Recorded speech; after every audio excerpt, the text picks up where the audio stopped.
Dakala dzikoli nthawi yaitali, ndachita nalo dzikoli kwakukulu ndithu, ndazindikira palibe chanzeru chinthu chopambana ndi Yesu yekha.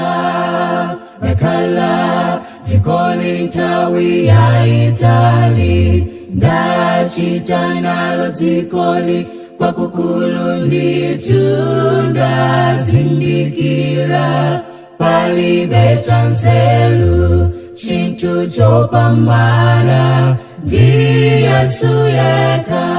Ine dzikoli ndasankha Yesu yekha, kalera ndiseke ine sintekeseka, olona mondwe azembuye sinkusiyani, mpaka nkakocheze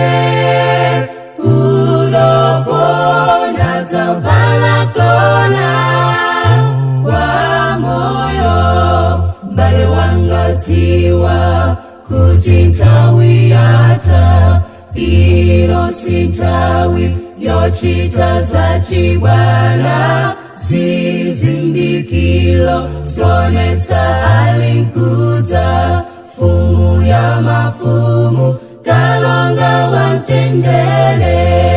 Mbale wanga dziwa kuti nthawi yatha, ino si nthawi yochita zachibwana, zizindikiro zonetsa alinkudza, fumu ya mafumu kalonga wamtendere.